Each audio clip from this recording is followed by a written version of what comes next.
శ్రీమాత్రే నమః. సౌందర్యలహరి శ్లోకాలను శ్రీ శ్రీ శ్రీ ఆదిశంకరాచార్యుల వారు మనకు కైలాసం నుంచి భూమి మీదకు తీసుకువచ్చి అందించారు. పరమ గురువులకు మనం హృదయపూర్వక కృతజ్ఞతలు తెలియచేస్తూ సౌందర్యలహరి 15వ శ్లోకం ఇప్పుడు తెలుసుకుందాము.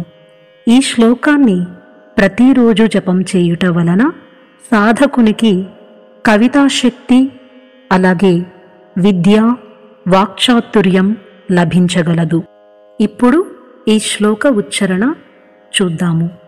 శరజ్యోత్స్నా శుద్ధాం శశియుత జటాజూట మకుటాం వరత్రాసత్రాన స్ఫటిక ఘటికా పుస్తకకరాం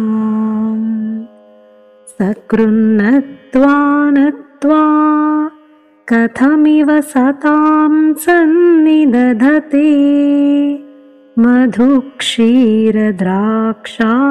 మధురి మధురీనాః ఫణితయః. శరత్ జ్యోత్స్నా శుద్ధాం అనగా శరత్కాలములో వెన్నెల ఎంత నిర్మలంగా ఉంటుందో అని అర్థము.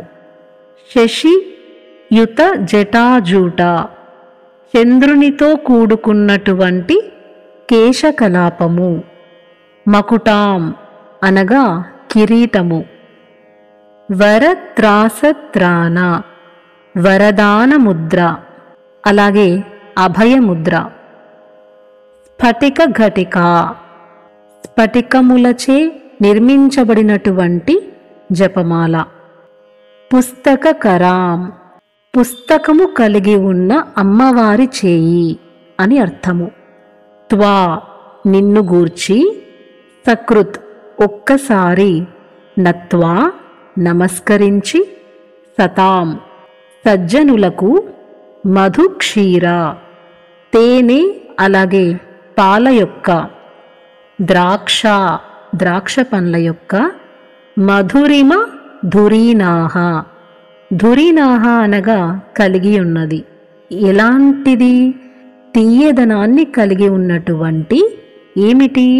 ఫణితయః వాక్ ప్రవాహము అంటే వాక్చాతుర్యము అంత తీయగా ఉంటుంది అని అర్థము. కథమివ ఎలా, సన్నిదధతే ఆవిర్భవించవు అంటే ఆవిర్భవిస్తాయి అని అర్థము.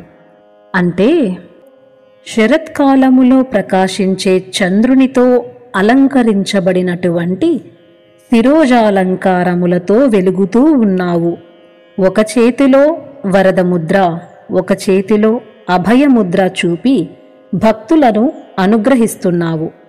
అలాగే ఒక చేతితో అక్షమాలను, మరొక చేతితో పుస్తకమును ధరించినటువంటి సరస్వతీదేవి రూపమైనటువంటి నిన్ను నమస్కరించినంత మాత్రాన భక్తులకు మధుక్షీర ద్రాక్షముల వంటి మధురమైన వాక్కులను అనుగ్రహిస్తావు కదా అమ్మా అని అర్థము.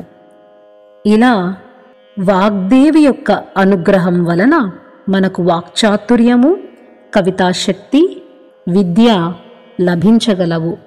సౌందర్యలహరి శ్లోకాలను ప్రతిరోజు జపించటం వలన సాధకునికి ఎంతో శక్తి లభించును. ఒక్కొక్క శ్లోకానికి ఒక్కొక్క ఫలితం ఉంది కనుక సౌందర్యలహరి శ్లోకాలను ప్రతిరోజు జపం చేస్తూ మనం తరిద్దాము. శ్రీమాత్రే నమః.